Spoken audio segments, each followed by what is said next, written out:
Écartez-vous des grands péchés. ليجزي الذين أساءوا بما عملوا ويجزي الذين أحسنوا بالحسنى الذين يجتنبون كبائر الإثم والفواحش إلا اللمم. Plus tu considéreras l'islam comme lourd dans ton cœur, plus tu refuseras de commettre les grands péchés al-kabir. La peur d'Allah Azza wa Jal n'est pas ancrée dans les cœurs. Le grand péché est reconnu par son châtiment. Écartez-vous des grands péchés. Une histoire vraie qui a eu lieu dans un des pays musulmans de cette époque et dans ce siècle.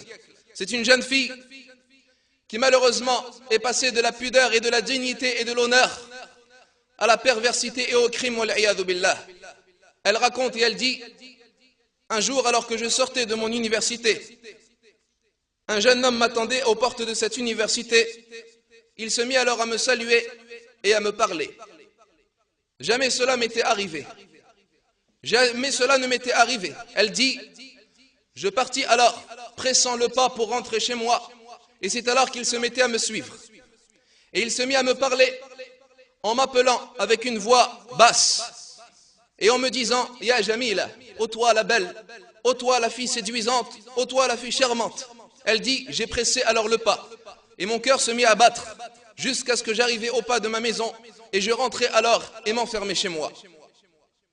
Elle dit: la nuit qui suit alors je n'ai pas trouvé le sommeil et je n'ai pas dormi de la nuit, repensant alors à cette scène qui me frappa et me choqua car cela ne m'était jamais arrivé. Elle dit: le lendemain, alors que je retournais à l'université, lorsque je suis sorti, je me suis retrouvé dans la même situation, en face de ce même jeune qui m'appelait encore et m'a suivi encore. Et la scène se répéta alors. Puis elle dit: et un jour, il déposa une lettre devant ma porte. J'ai hésité alors à prendre la lettre, puis je l'ai prise alors que mes mains tremblaient. Je l'ai prise alors, et je suis monté et je me suis enfermé dans ma chambre. Et j'ai ouvert alors la lettre, et c'est alors que je me trouve en face d'une lettre pleine de politesse et de bon comportement et de mots charmants, me disant qu'il s'excuse de m'avoir abordé de cette façon et d'avoir exprimé ses propos et de m'avoir offensé, mais qu'il voulait plutôt me demander en mariage et qu'il s'apprêterait à aller voir mes parents afin de demander ma main et de faire une vie avec moi durant toute cette vie de ce bas monde d'Ad-Dunya.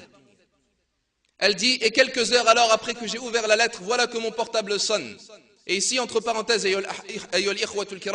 le fléau du portable, qui malheureusement a causé un grand nombre de préjudices chez les jeunes de la religion d'Al-Islam. Ce portable, est une liberté pour le jeune. Il peut se permettre d'appeler qui il veut et de recevoir des appels de qui il veut. Mais même plus, comme vous le savez, avec le portable, le jeune peut même aller sur Internet.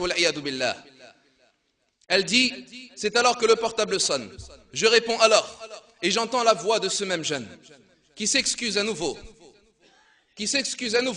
et qui me propose à nouveau ce qu'il veut faire. Et alors je lui dis, énervé, et je le menace et je lui dis: soit tu t'arrêtes de m'harceler, ou soit je préviendrai mes parents. Puis elle raccrocha. Il me rappela, dit-elle, et il me refit encore des excuses.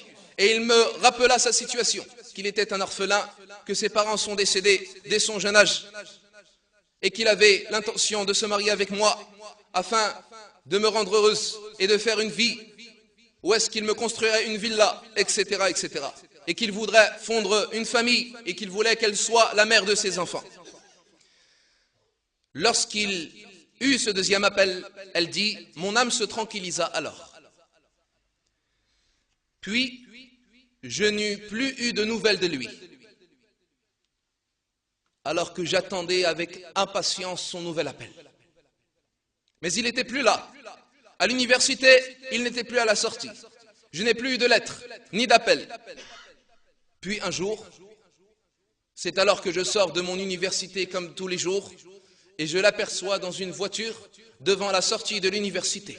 Je me suis alors précipité, sans hésitation. Il m'ouvrit la porte alors, et je montai avec lui, car je l'attendais depuis longtemps. Elle dit: et un jour alors que nous avions fait le tour de la ville en voiture, un jour il m'invita à rentrer dans une chambre. Elle dit, je me suis alors isolée avec lui, j'ai oublié à ce moment-là le hadith du messager d'Allah sallallahu alayhi wa sallam. Ne s'isole un homme avec une femme sans que le troisième soit le diable shaitan.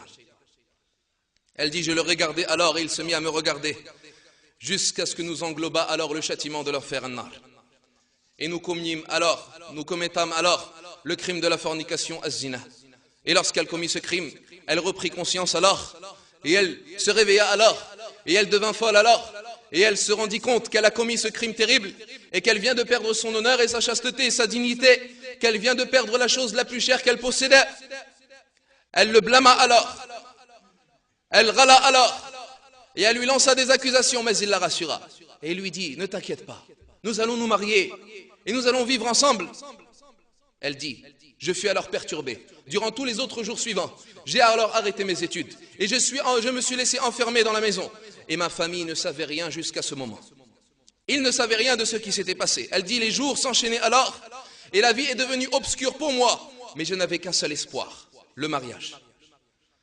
Elle dit, c'est alors que le portable se mit à sonner et j'entendis alors ce jeune me parler, mais d'une voix différente, avec un langage différent. Et il me dit, il faut absolument qu'on se rencontre à tel endroit et à tel moment.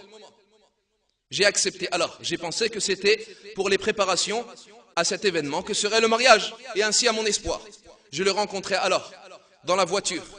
Et c'est alors que son regard avait changé. Et sa parole avait changé. Et il était devenu dur et sévère et strict. Et la première chose qu'il me dit lorsqu'il prit la parole, ne pense surtout pas au mariage. Elle dit, je l'ai alors giflé et je lui ai dit, tu es certes un mauvais homme, un homme vil, un homme qui ne vaut rien, et je me suis mis à pleurer. Mais il me prit la main